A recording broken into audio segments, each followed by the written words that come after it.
webinar. My name is Bethan Buck and I'm an External Affairs Manager at the NHF. I am absolutely delighted that so many of you have joined us for today's webinar. Over the next hour, we are going to be delving into the rich and dynamic history of BME housing associations in England. We've got two fantastic speakers for you today. They're each going to be offering their insight, so please do take full advantage of their time and ask any questions that you might have. Our first speaker is Abdul Rabat, who has more than 25 years experience of procuring affordable housing and sustaining places. Abdul is Head of Development and Relationships at the Abbeyfield Society, where he manages the supply of quality housing to meet the housing, care and support needs of older people, addressing loneliness through independent living, residential, dementia and home care solutions. Abdul also holds 3 non-executive board roles. These are Vice Chair of Manningham Housing Association. He's also a board member of Unity Enterprise and Johnny Johnson. Our second speaker today is Ben Laye, who has worked in the sector for over 30 years. Ben is Chief Executive of Akaya Housing Association, which provides housing and support services primarily to Black and ethnic minority women, their families and groups with similar needs. Previously, Ben has acted as an independent housing professional, supporting organisations through change and service transformation. He's also worked as a mentor to address the lack of diversity at senior management level within the sector. Ben's a board member at both Dolphin Living and the Guinness Partnership, and is also now chair of BME London Landlords. Abdul and Ben are both going to speak for about 15 minutes each, and that will leave us with a nice chunk of time for discussion and questions at the end. Just before we do get started, I'd like to welcome my colleagues Anna from our digital team and Becca from our events team, who will be helping me in the event of any technical glitches. If this is your first GoToWebinar, there are a few things to look out for on your dashboard. You can close the panel using the red arrow so that you can see more of the speakers and of their presentations. If you have any issues with sound, please check the audio tab. We are asking that you can please do just put your questions to us throughout the webinar. You can do that by typing your questions into the tab on the GoToWebinar dashboard. We're going to be taking your questions throughout the session, and I will then try and put as many as possible to Ben and Abdul in our Q&A section at the end of the webinar. We will be sending all attendees of the webinar an email over the next week, which will include a link to a recording of the webinar. The slides from today's session will also be available to download. Right, so I'm going to hand over now to you, Abdul. Thank you, Bethan. And if we can have the first slide. Well, thank you and good afternoon, everyone. It's really an honor to be here with you all virtually as we are and celebrate Black History Month.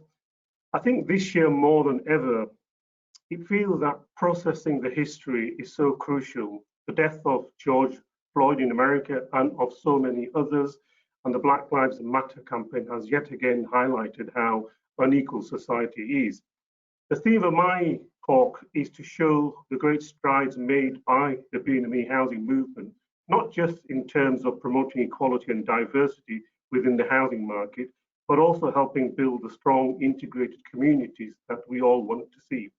In doing so, I think they've confronted racial prejudice and discrimination head on, for which Britain is a better country. The BME housing movement underlines the country's values as a confident, tolerant democracy in which our diversity is one of our greatest strengths.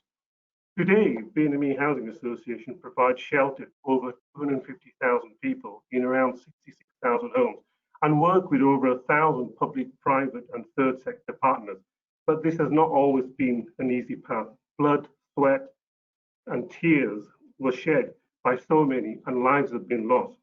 But it's a history worth narrating to acknowledge, celebrate and pass on to the next generation. So in my presentation, I'm going to briefly talk about these following areas. Briefly talk about the post-war and the fact that the country and the empire was in retreat, and a call for people from the Commonwealth to come and rebuild its infrastructure and new social welfare system. I'm going to set the circumstances giving rise to the BME housing movement and also describe how Manningham Housing Association came into being. And finally, hopefully within the time slot, reflect on where next and future challenges. So next slide. So to visualize the sort of plight of arriving migrants, I'm referring to work that Dr. Neil Stott and Michelle Fava from the Centre for Social Innovation at Cambridge University did. And they identified 5 phases in the development of grassroots organisers, describing the different types of institutional work in challenging racialized institutions. So whilst you guys look at each of the phases, I want to make some comments about each one of those phases. So phase 1 really about maintaining institutions. Britain was no paradise for new migrants, confronted with immediate challenges, no access to proper accommodation or medical services, and a thin veneer of racial tolerance at best. Although racial segregation was not a choice, it did bring some advantages in mutual support and self-defense. Phase 2 was around disrupting institutions. So organized activism started to grow and disrupt and challenge discriminatory practices in housing and racial violence within neighborhoods. For example, the Bengali Housing Action Group patrolled estates and monitored police behavior, but racial harassment during this period increased in scale and ferocity. Some migrant groups, however, began to pool savings to pay joint deposit of property and led to family and friends. And you could say that they were some of the early pioneers of credit unions, even though banks and building societies practiced a color code and insisted on higher deposits. Cooperation intensified in reaction to the waves of anti-immigration protests following the infamous Rivers of Blood speech by Enoch Powell in 1968. Phase 3 was around creating institutions, and by the 1980s, BME communities created a degree of influence locally and through community activism and nationally. Black organizations attempted to influence policy, resource allocation, and created a collective, distinctive Black voice. The BME housing movement emerged as a positive response to the riots, and influence grew within the launch of the Federation of Black Housing Organization in 1983 and its Journal of Black Housing. The FBHO and its members built legitimacy by challenging the status quo. Locally and nationally, housing activists influenced politicians and key personnel in the Housing Corporation. So when the launch of the first 5-year positive action strategy, the Housing Corporation registered separate Black-run organization, a surprise actually because of the previous policy position of assimilation, integration, and cohesion was replaced with separatism, and BME Housing Association positioned themselves as separate but complementary organizations, directly meeting needs others could not or simply refused to fulfill. So phase 4 is around maintaining the gains. Just as BME Housing Associations gained a degree of straight legitimacy, restructuring of social housing pushed the sector towards a future where there would be fewer and larger commercially oriented organizations, some arguing drifting from their social purpose. The corporation introduced mixed funding and moved from promotion consolidation in its second strategy. And some of the earlier gains were dealt a bitter blow by the collapse and takeover of Udemo, although there were others. And the inquiry identified bad management, an ineffective board, and the failure to control development. But with the closure of FBHO and ultimately the Housing Corporation, BME Housing Association lost traction, but they were very much anchored in their communities. Phase 5 is around recreating institutions. So by the year 2008, the distinctiveness of BME Housing Association was under threat. Community approaches which provided holistic services to particular groups lost their salience. To renew influence, many of the remaining BME Housing Associations created BME National, and a dozen or so formed BME London to continue tackling housing inequality and lobbying for changes. And no doubt our next speaker, Ben, will talk a lot more about that in his speech. So can we move on to the next slide? In this slide, I've sort of set out some of the key policy interventions. Sorry, did we get that, Anna? Next slide.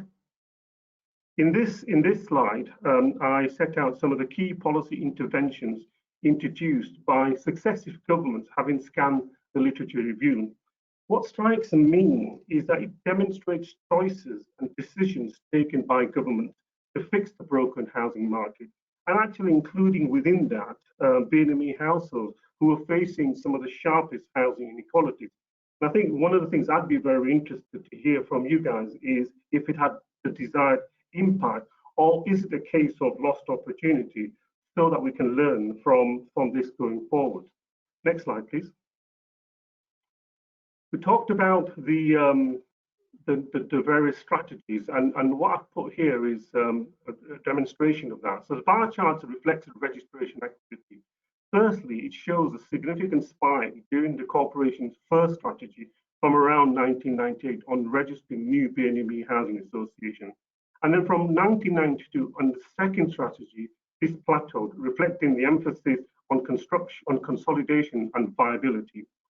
There are also actually gaps that this bar chart doesn't show. So for example, areas like the Northeast, which is now having a significant and sizable population, there are no BME associations. So next slide, please. I think the Housing Corporation had success in strategically responding to the lack of attention given to BME communities from both local authorities and many mainstream housing associations by promoting the formulations of BME-led organisation, i.e. 80% of the board was diverse, and actually challenged the performance of the mainstream structure, particularly during the sort of regulatory code era. And actually, if you take a step back, what I've tried to do is provide a more balanced assessment using this simple SWOT analysis. Many of you will have your own thoughts, and it will be, again, great to hear from you about this later on. Next slide. So now that we've dealt with some of the sort of historical context, and I cannot do justice 50 years of history in about 5 minutes, but I tried, so forgive me. I wanted to turn my attention on Manningham Housing Association and think about how it fitted into this national landscape. Essentially, we started with a grant of £3,000 from Bradford Council because we knew that there was a lot of anecdotal evidence of acute housing needs for the Black and Asian community in Bradford, but no tangible evidence. The research was undertaken by the Bradford Bangladeshi Youth Association, which included some of the founders of the association, and it confirmed what we had known anecdotally, that there was chronic housing issues. So the research was used as the basis of a registration, and in 1987, the organisation achieved registration with the Housing Corporation, and I believe it was the first association in the North, BME association in North England. We opened our doors initially through receiving stock from mainstream associations, and we're very grateful for the work that Brunel and Family Housing Association did, now part of Yorkshire Housing Group. And that was followed up by more partnerships with the North British Housing Association, who we all know now as Places for People, which enabled us to grow and, for the first time, develop new accommodation as them acting for our development agents. Next slide, please. From those early beginnings, our growth has been dramatic. Over the last 30 years, we've become one of the largest developing landlords in Bradford, and we've developed our own Firebird Homes subsidiary, which is a development arm. And actually, one of the proudest moments for me is that we achieved investment partner status in our own right. So we were not part of any consortiums, to bid for grant funding for ourselves. Large family housing, as I said, was a cornerstone of our provision, and I've got a slide in a bit which talks about the impact of that. We now own about 1,400 homes around the Bradford, Keighley and Craven area, and we rehouse about 6,000 residents. Over 80% of our tenant base is from the South Asian communities, but actually we cater for all groups within the community, including around 15% of our tenant base is from the host community. I've given you some figures about our turnover, of our staffing, and I think we feel that we punch way above our weight, both in terms of the raw service delivery we provide to our residents, in terms of satisfaction and KPI, and we listed some of the organizational and individual achievements that we've generated as a result of that. Next slide, please. We've also had to think about our stock base, and like I said, 80% of our stock is over 3 bedrooms. And one of the issues I want to make the point here is that building a 3-bed house is different to building a 1-2-bed house, and it's different to building a 6-7 bedroom house.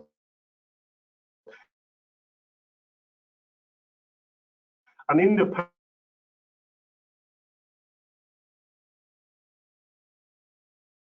we've had some issues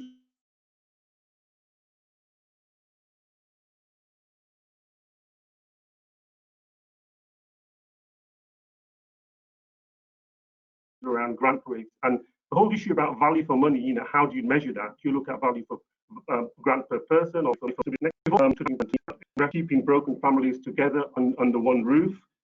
NHA has undertaken valuable work in partnership with others, particularly with Horton Housing Association, to help migrants and refugees settle and integrate in Bradford. And also special mention about the recognition we received from the United Nations, citing our organization as a real project of community action. Have you moved on to the next slide? And going forward, I think we've had some troubled times. Recently, we've just come out from can we move on to the next slide as well? We've just moved out from an IDA, which was a tortuous process. The road to regulatory recovery was tough and required a complete cultural transformation. But even during this time, the board were keen to serve its customers, so we approved the community investment strategy. And some earlier successes around volunteering, using sport and activity to build confidence and address mental health, and introduce apprenticeships. We've also refinanced, next page. We've also refinanced, so it gives us a much more financial base in which to move forward, going forward. And we're looking at the whole range of interventions to meet social purpose that we have and place shaping. Can we move on to the next 2 slides, sorry? So finally, just towards the end, I want to talk about where next. And in terms of where next, leave you with some of these thoughts. I think the sector has come a long way and is a genuine force for good. A proud day for me personally was the BME National Parliamentary Reception event, which was hosted by Lord Kamsa Patel of Bradford on the 20th of June 2018 at the Houses of Parliament, where the then Secretary of State, James Brockenshire, stood up and thanked the BME housing sector for its contribution. And I quote, "In promoting equality and access within the housing market, but also helping build the strong integrated communities for which Britain is a better country for it." And I think for me personally, that was a day where the state recognized the legitimacy of our sector. The reception actually, ironically, also attended by 3 previous housing ministers. Next slide, please. Yet, there's work to be done. The race disparity audit has shone an unflinching light on some of the ongoing and future challenges. The fact that ethnic minority households are less likely to own their own homes, but forced to live in poor quality owner occupation, more likely to rent privately, more in need of social housing, and be homeless. This cannot be right in 2020. Next slide. I think to avoid past mistakes, a concerted plan is required to address historic inequalities and meet the needs of all our communities. This has to be the moral duty of the whole sector if it's genuine about supporting the Black Lives Matter movement. And I'd like to just end with a montage of some of our schemes and a sort of thank you that as Black History Month comes to an end, let us pause and reflect that whilst there is still so much to do, but a great deal has been achieved thanks to the sacrifice of so many. So thank you from me, and now it's over to Ben. Thank you very much, Abdul. Thanks for that fantastic history lesson as well. So hello everyone. I'm really pleased to have the opportunity to reflect on some of the BME housing sector's journey, its importance and relevance, and our stretches from my perspective, which might be different to others. Next slide, please. So this is Lady Molly Huggins, and she was an activist and philanthropist, and we'll cast our minds back to the 1950s, where she set up, and we have to remember this is 1950s, she set up Metropolitan Coloured People's Housing Association to provide quality, affordable housing for London's Caribbean community. Now that housing association later became the Metropolitan Housing Trust, which is now Metropolitan Thames Valley. So in real terms, Metropolitan has the origins are very much deeply rooted in the BME housing movement. I just wanted to share that information. Next slide, please. The 50s was during a time where racist messages being sent out by political parties were common. What met the newly arrived immigrants from the West Indies and the Southeast Asia were grim housing conditions and overt as well as covert racism. The signs in private landlord windows of no Irish, no blacks and no dogs was typical of the period.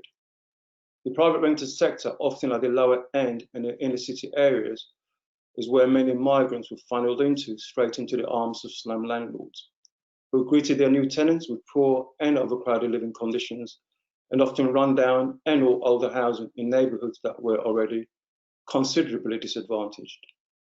Next slide, please.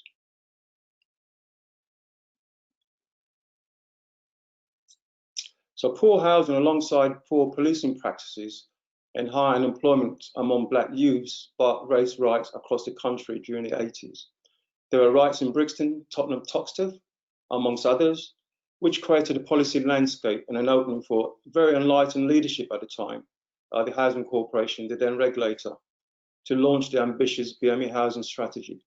So in essence, the creation of the BME housing sector was a positive response to the issues to try and tackle some of the inequalities in society.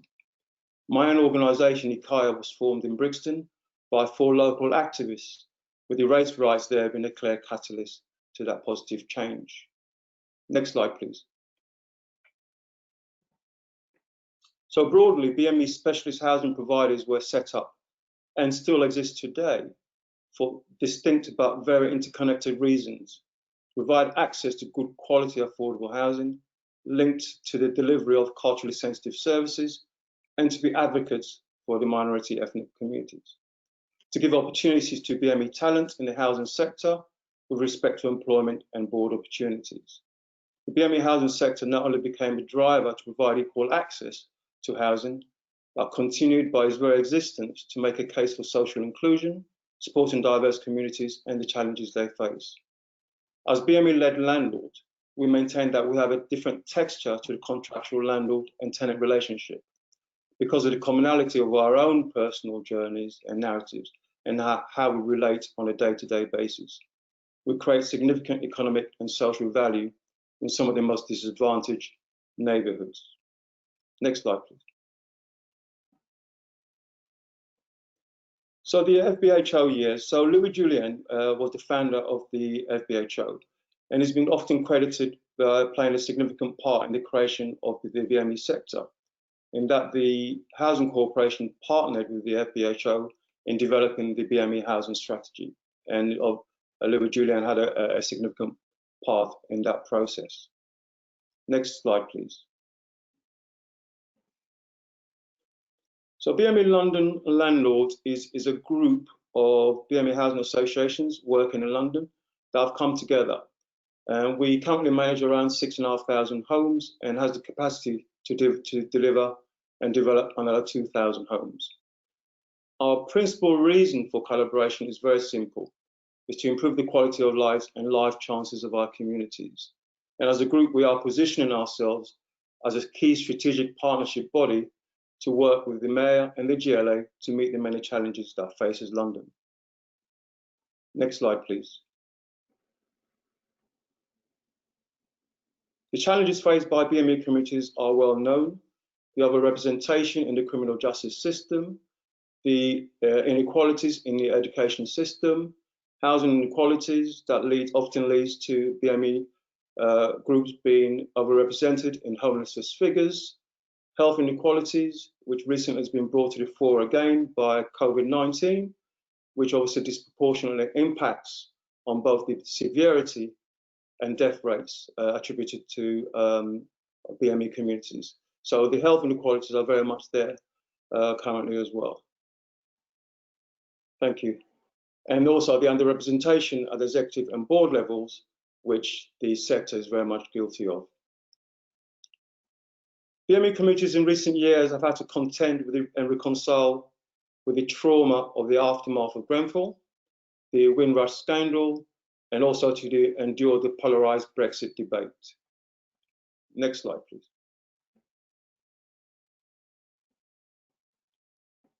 So what's the relevance and achievements? So I've decided to highlight just a few of the achievements from our BME London members.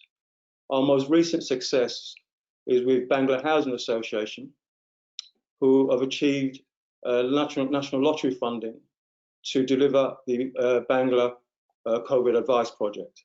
Effectively, the project will translate and interpret the government's COVID advice to the Bangladeshi community, who again have been significantly impacted. The advice project, which is employing 2 Bengali-speaking workers, will create a video and literature in the community's first language, specifically targeting over 40,000 residents in Tower Hamlets and Hackney. This is a project that is potentially very, very much life-saving. Many of our members provide education bursaries and university scholarships, as well as provide business startup support and grants. We have experts who provide advice to migrants and asylum seekers, and Sharon Housing Association have a fantastic and very successful project that looks to work with people who are young people who are in gangs and want to come out to the gang culture. And it's a fantastic, successful project. My own organisation, Nikaya, run a nursery, and we subsidise the fees. We're very much aware that, particularly in London, the high childcare costs can be a barrier for people to go back to work, and therefore we minimise that by reducing the fees to enable people to do so accordingly.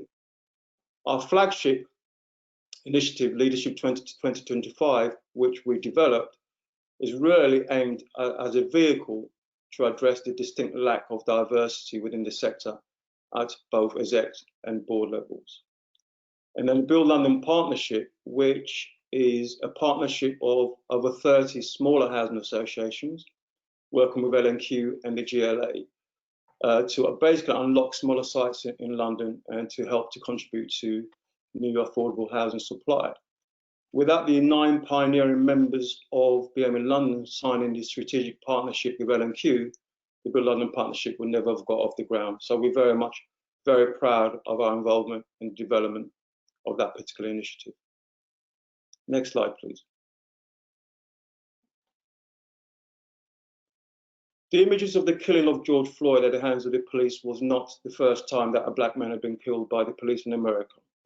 However, the graphic nature of the death and just the total lack of regard for his life, I think on top of all the disproportionate impact of COVID, raised the level of hurt, anger and frustrations being felt by the black community to a significant higher level. Next slide, please.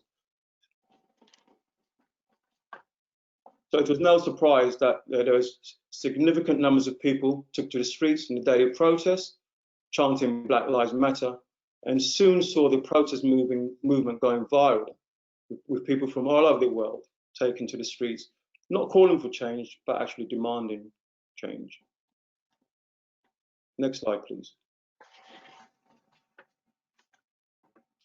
So what are we doing as BME landlords currently? Apart from the COVID advice project, we've recently met with the Deputy Mayor of London for Housing, Tom Copley, and we are looking at some joint actions to try and tackle some of the issues faced by BME communities in general.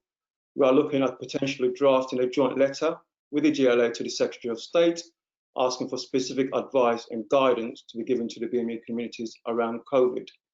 This follows up our success in being able to get Neil Coyle, the MP for Bermondsey and Southwark, to ask a parliamentary question of the government around the same issue.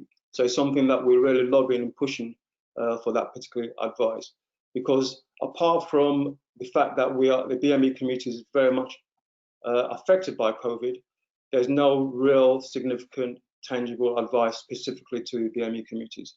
There's advice if you are elderly, quite rightly so. There's advice if you have underlying health issues, or potentially if you're obese, but there's no specific advice to BME communities, and we are really pushing for that. We're planning a roundtable of meetings with London MPs, and also to meet the Equalities Advisor for Number 10's policy unit. And we're also looking to launch an anti-racism campaign. with a goal to get the housing sector to adopt a clear anti-racism stance, backed up with action plans to show an active and conscious effort to dismantle structures that perpetuate racism. Next slide, please.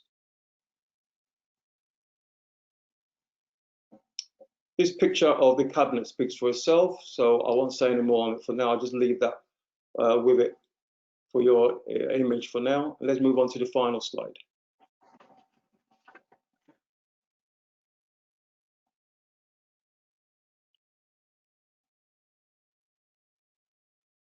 Can you play that slide?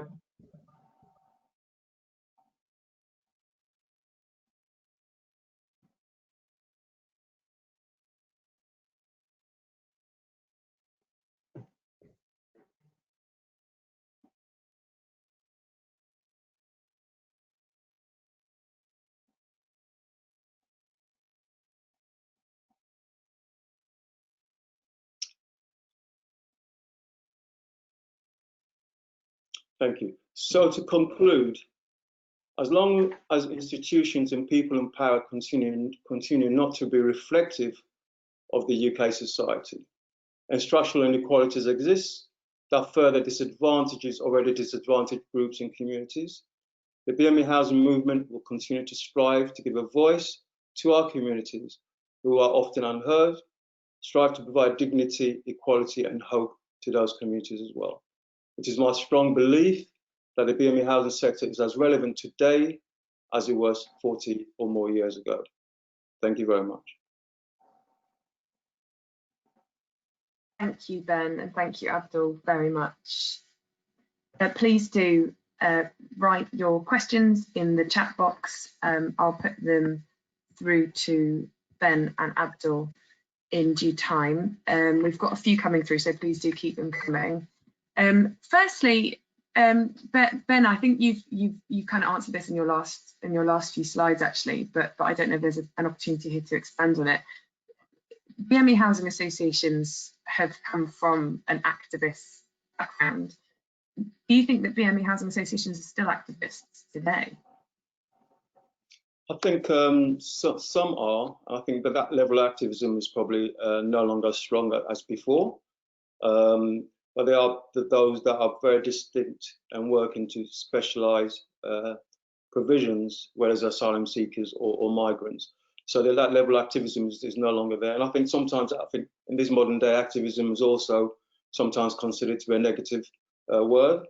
But in my view, without the activism of many people, back in the 80s, we won't be here today. We're certainly talking about the BME housing sector. So for me, I don't see that as a negative word at all. I think it's something that has obviously led to positive change for many communities and groups. Abdul, do you have any comments on that? I think from my perspective, I've been on the board of Manningham and Unity Housing Association, very much so. Our roots are very much from activism, and the issues that we're dealing with today are probably different to when we started, but nonetheless just as critical now. So whilst we're a landlord, whilst we have all the other things that we have to do, but we cannot forget the fact that we have to be the voice of our communities, and what we've done at Manningham is enshrine that within our corporate plan. So one of the key corporate priorities is to be the voice of the community, both locally, regionally, and nationally. And I think with issues around localism, an issue around, for example, the mayors up and down the country, we've got one coming up in West Yorkshire, we're starting to sort of think about that is another avenue for us to influence and make that voice heard. Thank you. We've got a question here that starts with, thank you, Abdul and Ben, a very useful visual and insightful history. What are your comments to those who say we should celebrate the multiculturalism of Britain and that BME housing associations are no longer needed? Well, I think both Ben and I have shown the statistics in terms of the fact that, if that was the case, then there would be no need for specialist BME housing association, or, for example, other specialist housing association, whether they deal with rural housing, whether they deal with supported housing, or what have you. The fact of the matter is that the type of role that we do, unless we commit in our communities, in our neighbourhood, no one else is going to come down. We've seen that in parts of Bradford where actually mainstream associations, not all, but some, are, if you like, disposing of their stock and moving outside Bradford. Now, unfortunately, we can't afford to do that. It's our heartland, and we then are left with very difficult neighbourhood challenges where there is a mismatch between, the stock and the community there, and we're sort of having to look at the sort of neighbourhood management issues.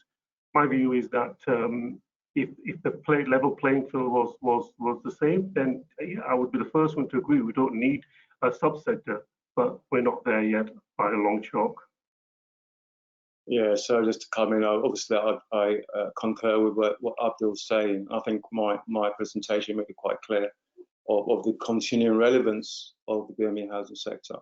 And, I look forward to the day where the BME housing specialist providers were not required. I don't think that's going to happen anytime soon because it really is about the structural inequalities in society and really providing that voice to the voiceless. So it's not just about providing housing, it's all the other issues that I've spoken about that leads to all the inequalities in society and being advocates for the community. So that's what BME Housing Association was set up for, and that's what we'll continue to set up for and exist for.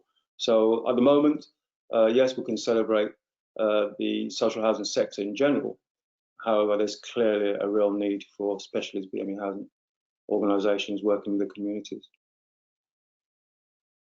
There is another question here about the uniquely holistic approach that BME housing associations seem to take with their residents in the terms of the provision of various supports. And do you think that that is why the holistic approach is required?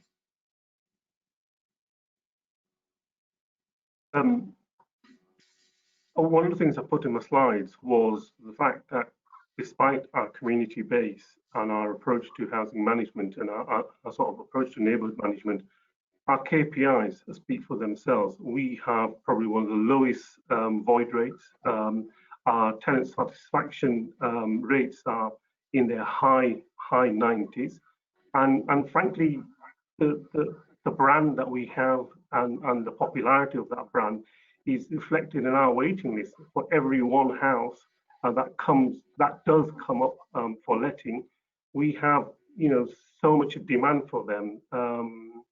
And what's interesting is that there will be similar houses in the next street or literally opposite street, but it's not from Manningham, and that's no disrespectful to any other landlord who operate in Bradford, but they simply do not get the same level of interest from that. So why is that?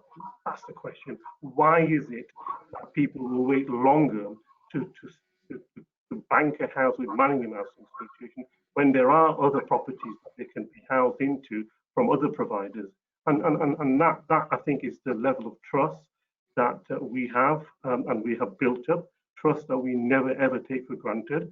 But it's also, I think, a bigger question here that we need to work in partnership with mainstream association. So it's not just about build.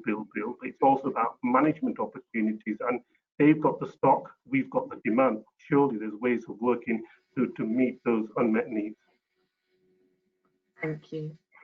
If I can just add to that, the Sure. Trust is a very important matter that Abdul's mentioned. So the trust of the tenants is extremely important. So in terms of providing good quality housing, that's just the basis. We can't just provide that because that's just a foundation for improving people's lives. And I spoke about the commonality of basically interest, and we've had the lived experiences. Those of us who work with BME housing associations have the same lived experiences of our tenants, and that often provides a different perspective, and therefore we actually understand that we need to take a holistic approach to actually improve the quality of our residents' lives in the community. So that's why we do take a holistic approach, because it won't work otherwise. Thank you, Ben, and thank you, Abdul. Some really, really interesting questions coming through. A slight change of direction now. Where the current government are actively promoting a policy of home ownership through their focus on intermediate homes. What impact do you think this will have on the next generation from BME backgrounds who live in social housing, who we already know face a disproportionate number of intersectional challenges? And the follow-up question on that is, what can the social housing sector do to support BME communities in this unequal society? So if I can go on there, I mean, the home ownership issue is quite an interesting one for me, and the statistics are quite there. You know, when you look at it, there's very, very few BME tenants who've actually there are aspired to home ownership, but they've actually got onto home ownership.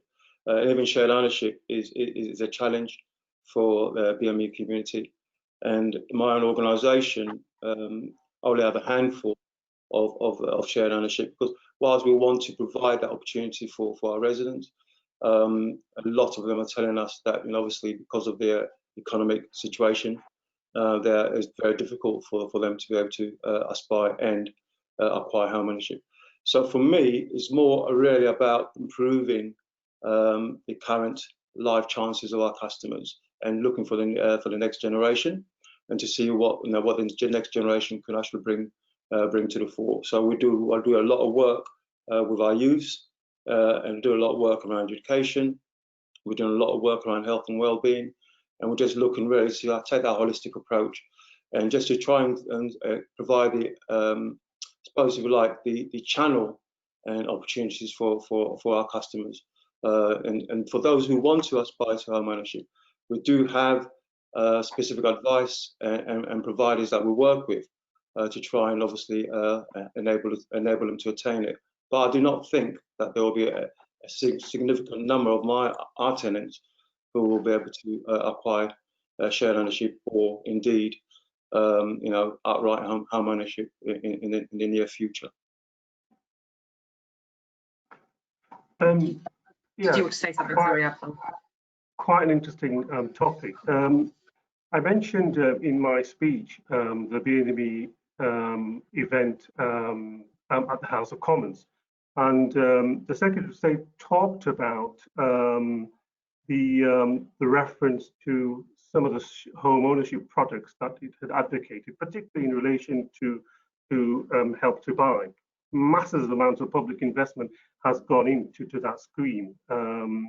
But I think the question asked to him that, you know, has it actually meet the needs of all communities? So there was research, I think, done by Chartered Institute of Housing and others, which basically thought that the majority, around 75% of geographies, was not touched by Help to Buy. And certainly a lot of the areas where we manage them and a lot of other BME housings are operated, that scheme is simply not on the radar. So there's an issue about whether that product serves the needs of customers or the suppliers. And we were asked, we were told that there will be an independent evaluation to assess whether the scheme is fairly accessed by all communities. We had to see that research come through. So I don't know if there's colleagues in the platform from the department who could perhaps shed light on that. We recently actually sat down with Homes England as they've embarked on their new program, their new affordable housing program. And we sort of talked about the issue that whilst the thrust of the program is very much around home ownership and even using affordable housing projects, you know, to encourage shared ownership, that actually concept was a real problem for many of our client groups who because of their economic disposition would simply not be able to do that. I think I'm pleased that they're listening, and I think they've sort of understood where we're coming from, and clearly some of the guidance that's coming through, some of the noises coming through, is that, you know, the predominance is very much for affordable housing and in particular social rent, but that actually that needs to be filtered through locally. So look, everybody wants home ownership if they can afford to, but for disproportionate proportion of people from our client groups, they simply cannot do that. So for them, the priority is to get decent, affordable social rent. So if the program is balanced and can be tailored for local circumstances, then that's fine. But if it's that, you know, it's either this or nothing, then that's going to disadvantage a lot of our client group. Thank you both. I've had a few questions about boards, and as you're both well equipped and well versed on the subject, I think it makes sense to ask a couple of these questions. So one asks, I wondered how those of us who are on boards of non-BME housing organisations can better meet the requirements of our BME communities. Are there any lessons that you can give to our audience today who might be from mainstream organisations? So is the question from a board member who wants to know how to better meet the needs of BME communities, or improve the board representation as well? I mean, I'm not sure. So another question's come through about improving board representation, and any tips or advice you can give for improving that. So both of those questions, please. Well, I think they're very much linked. So, you know, unless you could potentially have a board member that understands the issues that affect the BME communities, so that you can have maybe someone who can provide a different perspective to your discussions and debate and your decision making. I think it makes it very difficult for you to be able to meet the needs of BME communities and your BME tenants. So, you know, the starting point is to ensure proper representation at board level, to ensure that you have the diversity of thought that is required, and the challenge that is a different perspective will bring to the dimension of the board. So I think that those two questions are very, very much interlinked, and it starts really by ensuring that the board is as diverse as possible and reflective of your tenant and community base. So some points from me. In one of the slides I put down, I sort of described the sort of various interventions that arose and were taken by successive governments. And I particularly do reference to the era of the regulatory code and reference to GPN4 and GPN8, which were quite prescriptive to housing associations in terms of what they should be considering, including board representation. And there were clearly tangible targets, you know, and that was followed up by, for example, the Chloe's and the Housing Inspectorate. But I think that sort of institutional pressure isn't there on individual housing associations per se. I mean, the regulators' focus very much is on the economic health of individual housing association, and I suppose the consumer standards and particularly sort of some of the things that we're talking about is secondary in terms of the regulatory regime. So if we're looking for solutions and pressure from the regulator as it stands at the moment, I don't think we're going to get that. And we can no doubt have a separate discussion just on that. My view then is that boards of all organizations need to think about this question in the round very strategically and in a calm manner. And in my experience, what I found is that those organizations, even though they operate in localities where there is small BME populations per se, if the right culture and if the right dynamics and the right approach is there, they can make huge strides in many other facets of equality and diversity. But I think ultimately the boards I've been involved in, and certainly some of the ones I'm involved in at the moment, are starting to ask this question that, you know, we have a product and we have a service, but it's not being accessed to everyone. And why is that? Why is that the case? Is it because of something we're doing? Can we look at our service offer, or is it the fact that our board are not listening and there isn't the diversity of thought, as Ben just alluded to, in our thinking? So I think some of those questions as part of that ongoing continuous improvement work that boards look at is absolutely critical. Once you've overcome that first inertia and hurdle, then it's about the semantics and details about, well, what can we do? You know, can we trial certain areas of work here? Can we look at piloting this? Let's look at our work in parts of the country where we know there's a big BME community, and can we do something like that? I mean, an example I'd give is we've been doing some work around aging well for BME communities. We know that the BME population and the sort of age profile is gonna be changing, and that is changing over the coming decade. Yet their sort of housing needs in terms of how to deal with those needs a lot of thought now to forward plan. And that's why we've been doing some work with Accord Housing, for example, looking at some of their schemes in high BME concentrations and looking at whether they can tailor their product and service to meet what that community needs. And that's what it's going to need. It's going to need that sort of thought and not to be scared to try certain things. And also there's a lot of help and support out there with people like yourselves, other BME housing associations can help along the journey. Thank you both very much. Hopefully that's answered the questions for people that submitted those, but please do put forward a follow-up question if you have more that you'd like to learn. A question here, which is thinking about the fact that a lot of the challenges that were the reason for BME housing associations being created in the first place still exist today. And the question is, how can we work together as a sector to ensure that BME housing moves further up the political agenda to try and reverse this situation? Well, for me, there's a simple answer, that you set a target in terms of the allocations towards specifically meeting needs of BME communities and addressing the historic inequalities. Now, you could say that's a bit controversial, but if there's a target there, we don't have to work towards it. Thank you. Ben, did you have any further comments on that one? Our target is a fantastic idea, and I think let's be quite clear, right? Okay,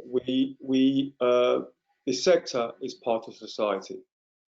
Okay, we're not isolated from society, so there are structural inequalities in society, and therefore, by definition, those structural inequalities affect us and our communities and the sector.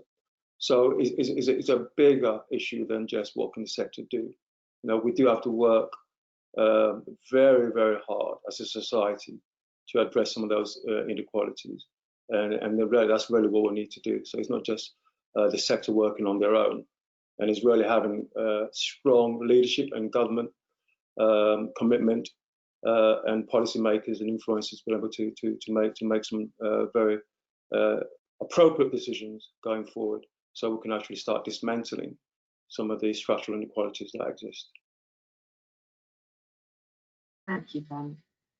A question here that's quite an interesting one, especially reflecting on something that I didn't know before your presentation, Ben, that MTBH started as a small activist BME housing association.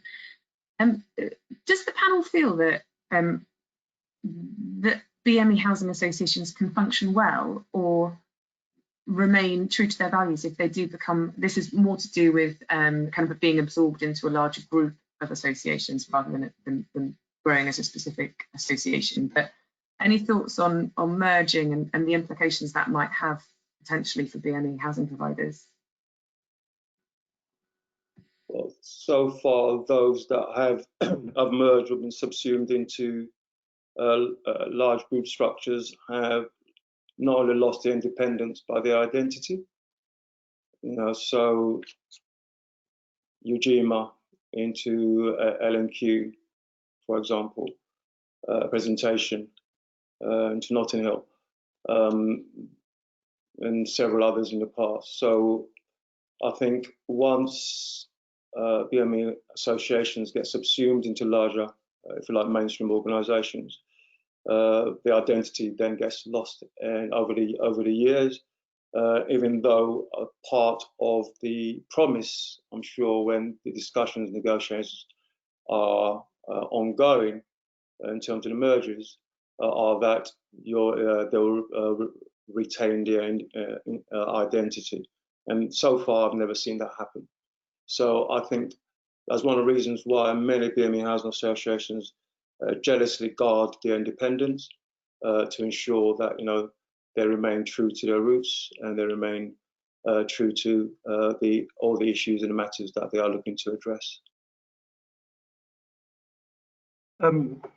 So I reflecting on my time at the Housing Corporation and at Homes and Communities Agency, and particularly during my time in regulations, I oversaw a number of cases involving BME Housing Association, which, as a result of regulatory work, seized their independence. And there were compelling reasons as to why they were no longer able to retain their independence.